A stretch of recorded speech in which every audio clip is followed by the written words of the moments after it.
What's going on, guys? Hey, this is James, the Virtual Gamer, again here playing some Drop Zone in Baccarat. I don't know how they say that, but I've already called it Baccarat. So, anyway, I gave the video a little bit of a grungier feel this time, just to change things up a bit, make things a bit edgier. Of course, playing Drop Zone again, I'm going to have the Type 95 and have fun with it. I am not doing a live commentary this time.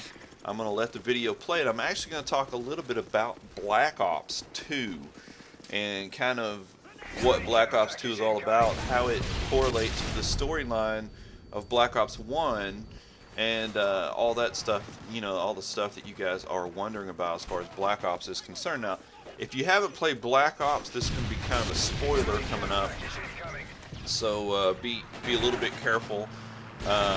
If you haven't played Black Ops, though, you know, I don't know, maybe you need to be spoiled at this point, to be honest with you. So basically, the storyline of Black Ops follows Alex Mason, who, back in the kind of the Vietnam era, and he, well, it kind of goes from President Kennedy up to Vietnam, and basically there's two different parts of the story. There's basically Alex being interrogated by someone, and then it'll flash back to different periods of time where he's remembering things. And what they're trying to get him to remember is the numbers for a super weapon, for coordinates, really, to the location of a super weapon that's supposed to, you know, take out the world or whatever. You know how these things go. Finally, at the end, they figure out that there are people that are planted all over the world that are brainwashed in a way, and they were brainwashed in this prison that he's at the beginning. And when this broadcast goes out over the air, then it's supposed to turn all these people into super assassins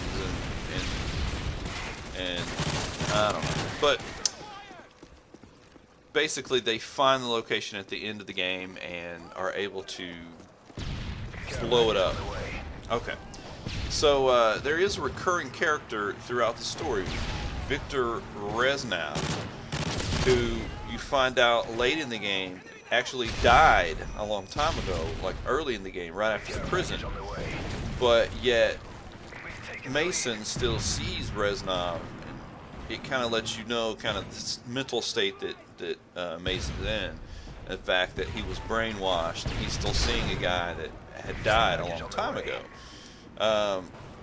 But it's been hinted in Black Ops 2 that actually the side plot for Viktor Reznov and his relationship with Alex is actually going to continue into Black Ops 2. So you may see Viktor Reznov in Black Ops 2, which is kind of cool. But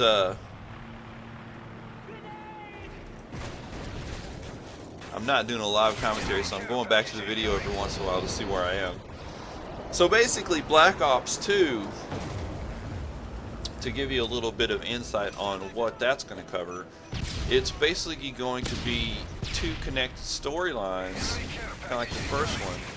One's going to be set through the 70s and the 80s, and the other one's in the future, in 2025.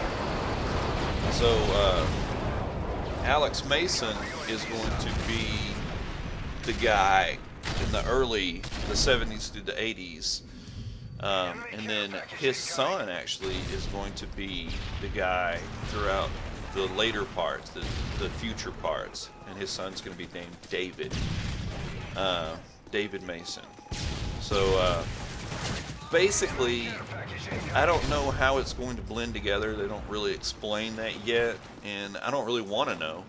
I like to be surprised by storylines and whatnot, but I know that the 70s through the 80s is going to involve a war in Central America, and the bad guy in the story is going to be Raul Menendez. He's from Nicaragua. He's like a they call him a narco-terrorist, which I don't know, but I guess a drug lord. That's what they're trying to say in a nice way. He's a drug lord. But, and he's the leader of a group, or a movement, I guess you would call it, called Cordis Die. And he's kind of been hoisted up onto this pedestal for this group. And they basically have taken over Central America, and as far as you know, putting people into poverty and different things like that. But Frank Woods, who's also from the first game, is also going to be returning, and he's going to actually narrate the story from the 80s into the future sections of the game. So if you watched the trailer for Black Ops 2, you'll notice an old Frank Woods in that game. So that's kind of interesting and kind of fun. You know, that you followed Frank around a lot in Black Ops. You know, he was kind of your, I don't know if he was just your partner in the military, or I wouldn't really consider him being your superior. I don't know if he was your superior or not, but he was in the first game a lot because you did a lot of missions with him. So basically, in the future, there's going to be a cyber attack on the Chinese stock exchange. China bans the export of rare earth elements, which in turn leads to a new Cold War between China and the United States. And so in this era, war is defined by robotics, cyber warfare, and unmanned vehicles and other futuristic technologies. So there's going to be a lot of futuristic weapons and technology and things like that. And Menendez is actually still in power,